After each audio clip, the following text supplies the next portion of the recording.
Giant warehouses are popping up across the US, more than 2 every week. They feed AI algorithms, store photos, and answer our questions. Hey Google. A data center campus like this can consume as much power and water as an entire city. And many of the biggest server farms are emerging from the desert. But there's no official record of how many of these are being built, where they are, or even who owns them. To be honest, I've never really run into so much resistance for records than this project. Big tech companies often go to great lengths to hide the details. So we decided to build a map. What we designed is a system to see not only the individual location of each data center across the country, but also where they cluster. And for some, these clusters are appearing too close to home. We went to meet people who say having data centers next door is affecting their health. I had a hard time breathing, I couldn't sleep. I thought I was losing my mind. Summertime is more of a during the winter it's like almost like an engine trying to start. So how many data centers are there in the US? And is there enough power and water to satisfy a building boom that is only just getting started?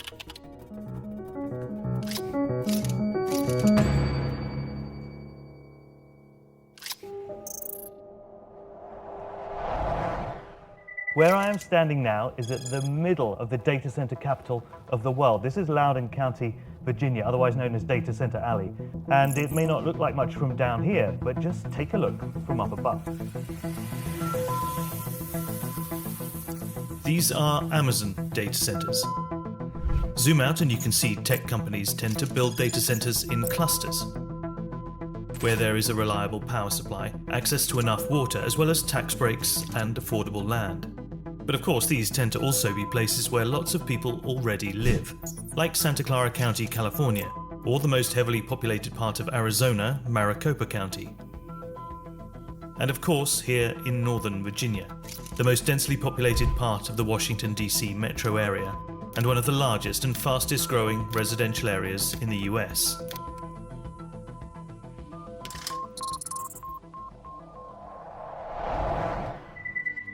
Yeah, I was the fourth homeowner in this neighborhood, fourth to occupy a house in this neighborhood.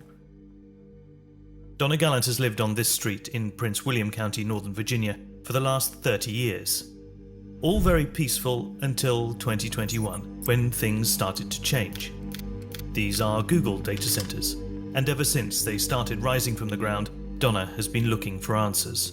There's no transparency, and With the data center companies or with local authorities? Or both. Yeah. So anytime you ask a question, it's, oh, we signed an NDA, we can't talk about it. Oh, we're under NDA, we can't talk about it. So there's no transparency at all. The site isn't complete yet, but she says the noise is already taking its toll. When I go to my room at night, the tonal noise immediately triggered my anxiety to the point where I couldn't sleep. I ended up having to go down on my first floor and put noise-canceling headphones on just so I could sleep.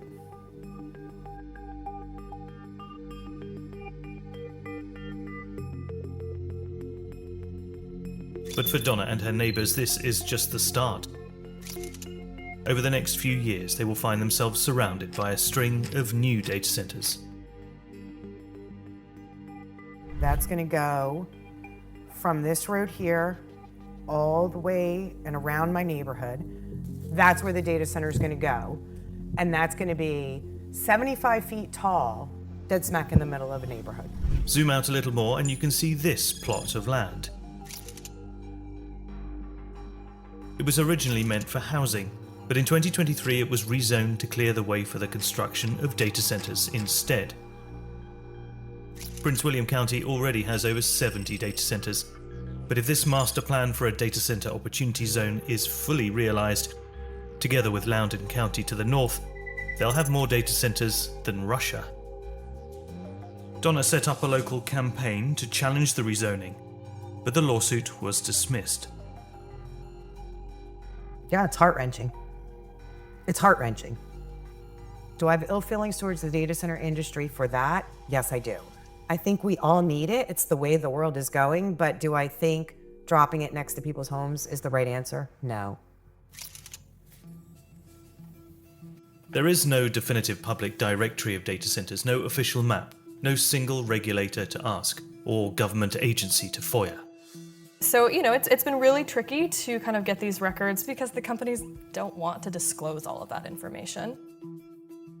By tricky, we mean redacted records and requests denied on the grounds of trade secrets. It turns out there is one thing that most data centers need: backup generators, in case the grid fails. And anyone who wants to install a generator needs to apply for an air quality permit. So what we set out to do was request all of the permits that are issued to data centers for those backup generators. That meant filing public record requests for air permits in every state. They list the capacity of the generator, so we can extrapolate the power needs of the data center. They also provide clues about who owns it. Take this hotspot rapidly expanding close to Columbus, Ohio. There are at least 164 emergency generators permitted here. This is a data center where the air permit was applied for by an LLC called Magellan Enterprises LLC. But the company has applied for a trade secrets exemption. So they were actually able to redact pretty much all the information that we wanted. But all of the big tech giants must disclose any companies like LLCs that they own. And by digging into their official records, we managed to pull back the mask. And it turns out that the data center in Ohio, it's not Magellan Enterprises LLC, that's actually owned by Google. This is a task we repeated hundreds of times to build this map. It's the most comprehensive tally to date of America's exploding data center industry. Every dot is a data center large enough to need a permit for its backup generators. These are the facilities either already built or approved for construction at the end of 2024. We reached a total of 1,240 data centers. That's nearly 4 times the number in 2010. The companies that use the most amount of power in data centers across the country, it probably won't surprise you, are Amazon, Microsoft, Google, Meta, and QTS. Of the data centers we pinpointed, 177 belong to Amazon.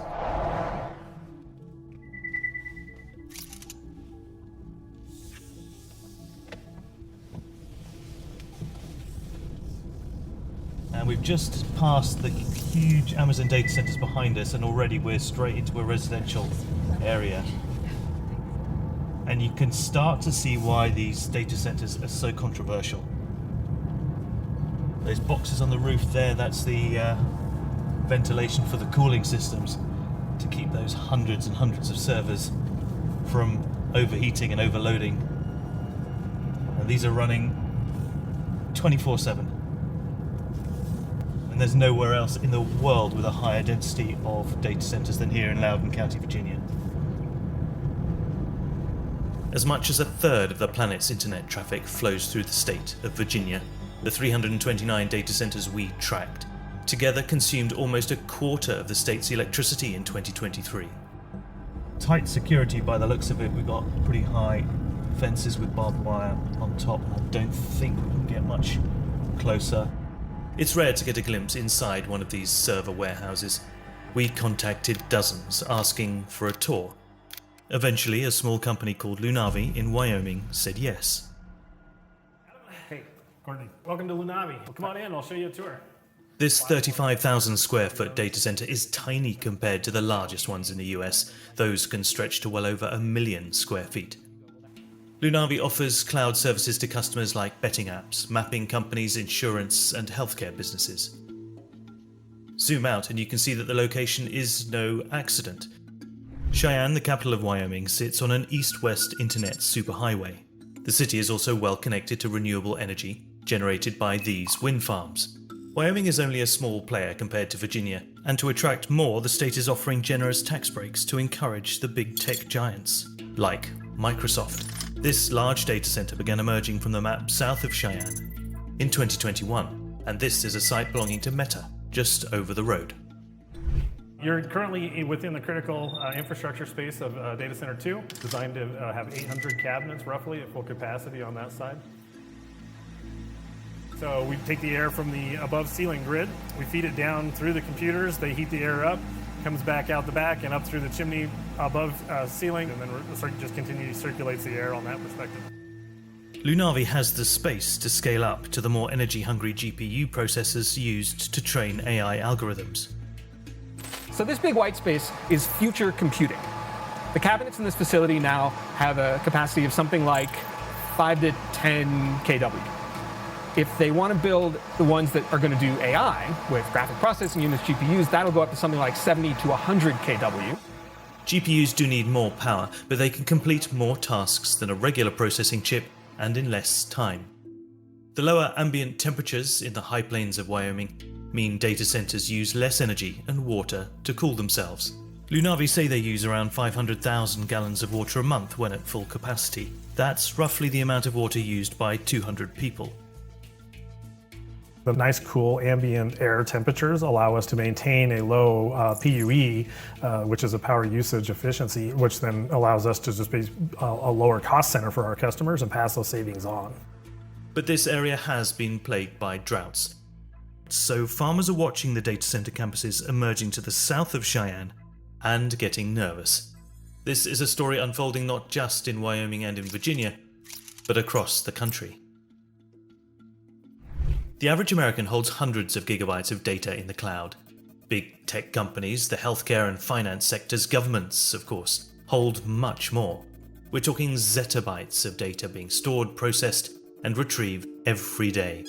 1 zettabyte is 1 trillion gigabytes. Of course, none of this lives up in the clouds. It's stored in large warehouses on the ground.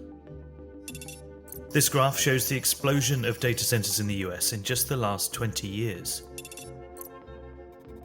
From above, just little white boxes, but remove the roof and you can see what all the fuss is about. Rows of computer servers performing calculations, training AI models, or storing data. Your social media accounts, photos, and videos live in a place like this. All these machines need power, a lot of it. So do the building's cooling systems and water pumps. The largest data centers can consume over 2 terawatt-hours of electricity a year, enough to power 200,000 homes. And just in case the power cuts out, data centers have backup batteries, as well as those diesel generators that they need permits for. The byproduct of all that energy use is heat. In many data centers, massive cooling systems suck out hot air and pass it through air conditioning units in a continuous loop. The most common type uses chilled water to absorb heat and release it from a cooling tower. The cooling systems and fans emit a constant drone. The noise level is generally below the limits permitted for industrial zones close to residential areas, but these were never designed with the 24/7 drone of modern data centers in mind. Listen to this, the ambient sound of Dulles Town Center in Northern Virginia, recorded on a phone.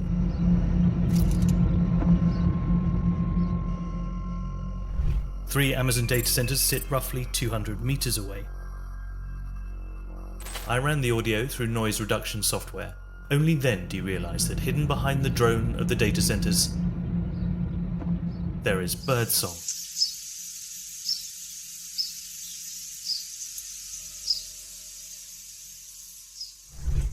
About 20 miles south in Manassas, Virginia, Carlos Yanis measures the noise from his local Amazon data centers. But again, it's pretty much what we were experiencing.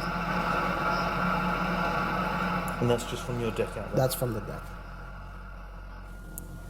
So what sort of reading are we getting?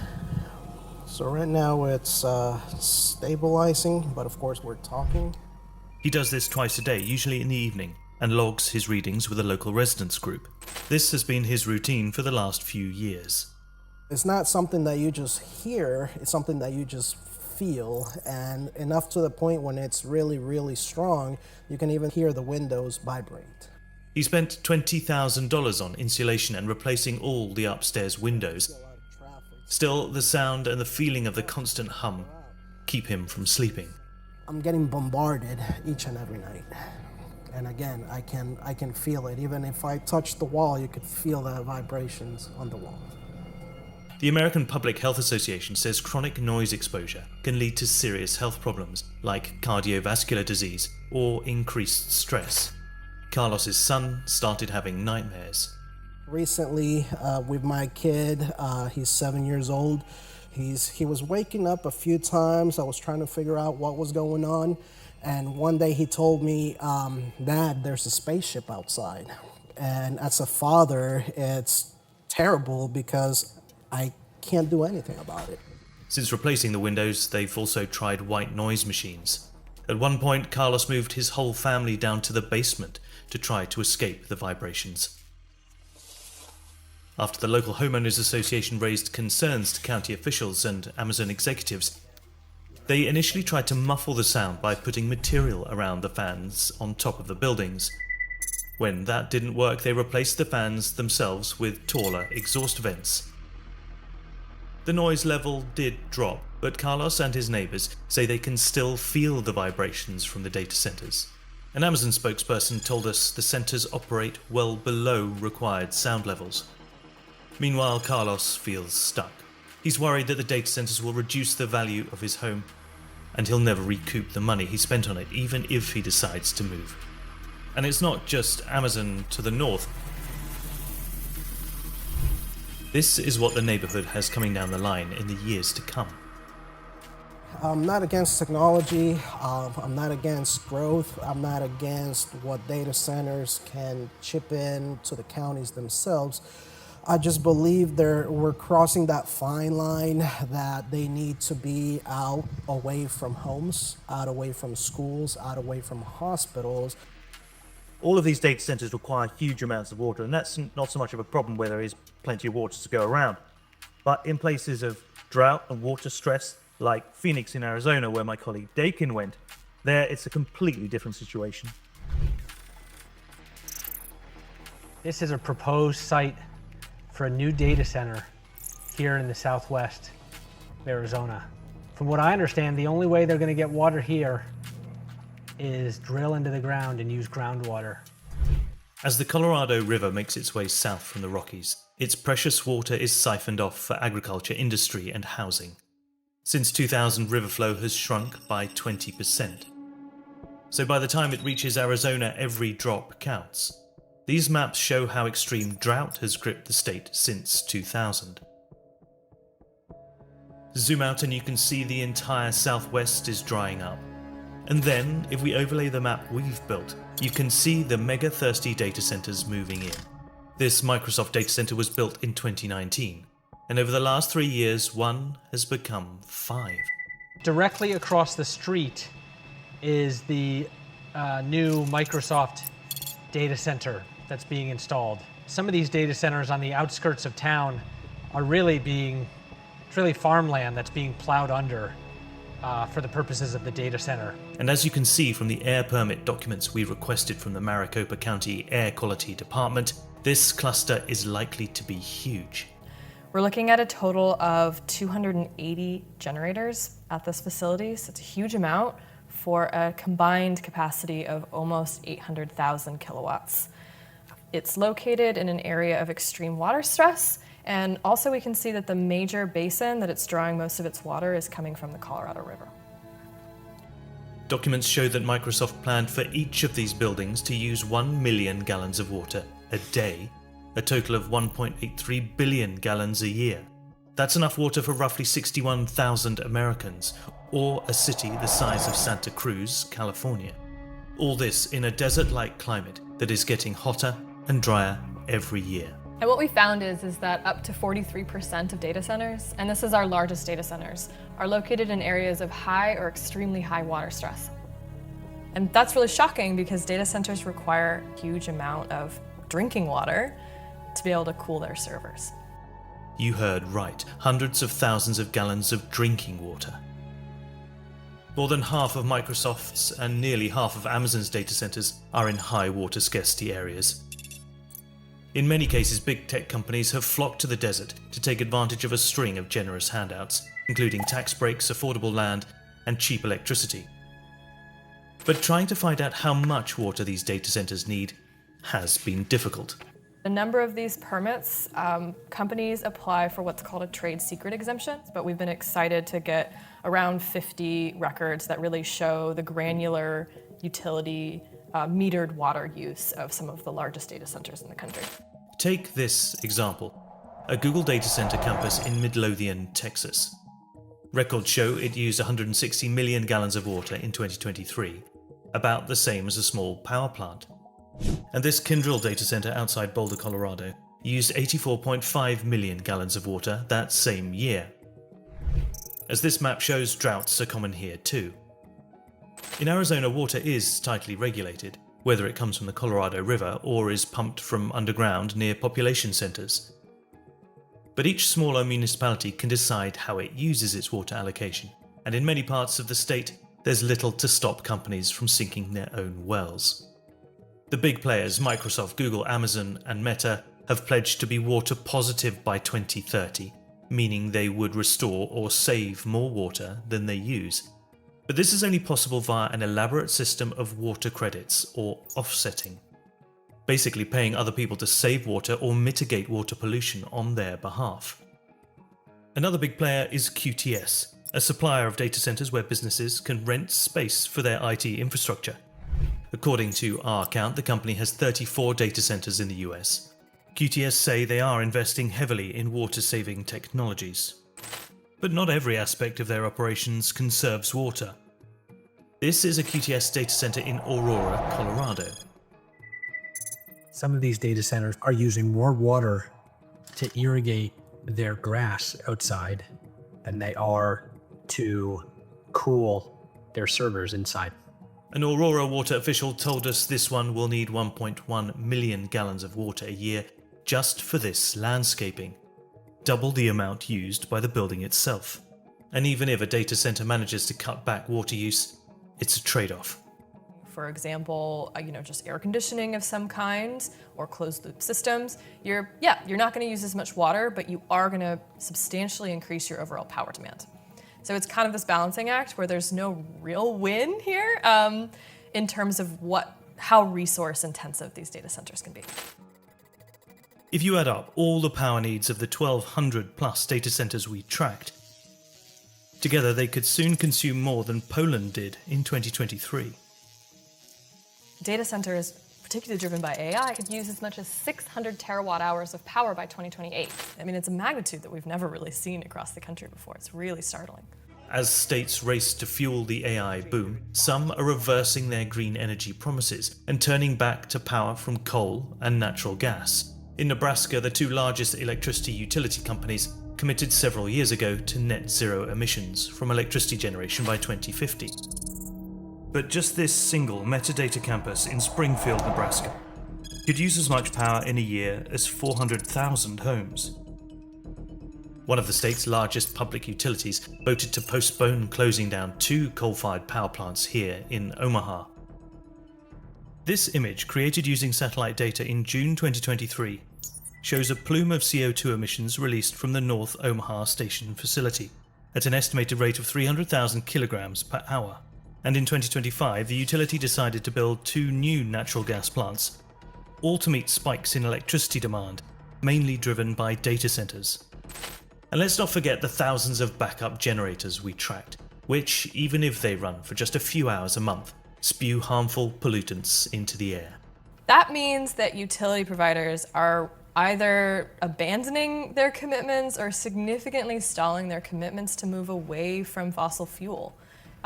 They're not going towards renewable energy sources such as solar or wind, for example, because those resources right now can't sustain the massive power consumption demand. Big data center developers have announced massive investments in renewable projects like solar plants, wind farms, or nuclear power.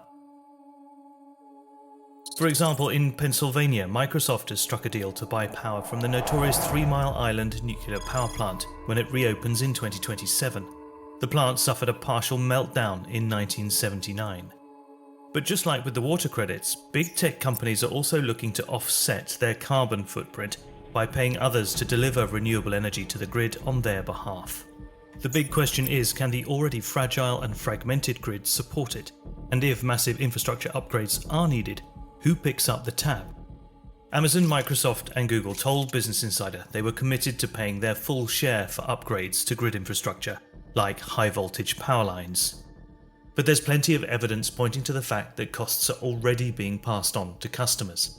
In Virginia, Dominion Energy disclosed that it would need to roughly double its electricity generation by 2039, mainly to meet demand from data centers and electric vehicles.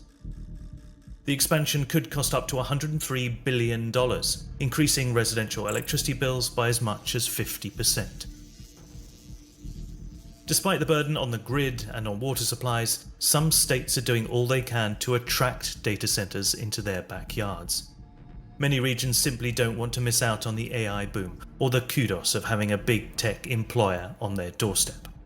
So far, though, the promise of large numbers of jobs has not materialized. A Business Insider analysis found that even the largest data centers employ fewer than 150 permanent workers, and some have as few as 25. But the tax breaks keep on coming. What we found is that massive corporations are benefiting from various taxes in different states for their data centers. We tracked 37 states offering tax incentive programs to data centers, like zero tax on building materials, machinery, or equipment, but also preferential rates on water and electricity.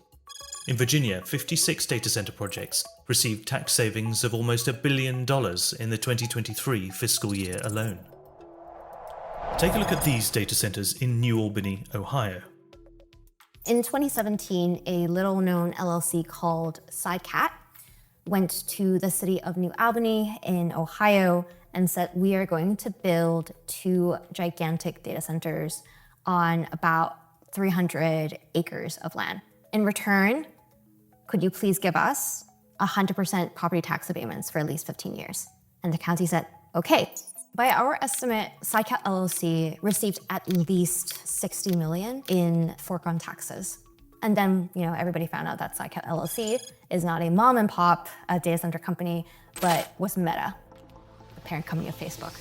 The rollout of AI across industries, from social media to medical care, will accelerate data center construction. In 2025 alone, Meta planned to spend at least $64 billion on facilities and equipment. Google $75 billion, and Microsoft $80 billion. And the ultra-powerful computer chips driving the AI tools will consume more and more energy. A 2024 Department of Energy report estimates that their electricity use, driven by the AI boom, could soon require as much as 12% of total US electricity use. In 2023, it was just over 4%. For those like Donna living alongside these data farms, there are decisions to be made. I don't think a lot of my neighbors truly understand the severity of what's to come. And I'm hoping to be out before that happens. Breaks my heart, but I can only fight for so long. And then I'm gonna wave the white flag and I'm gonna pack up and I'm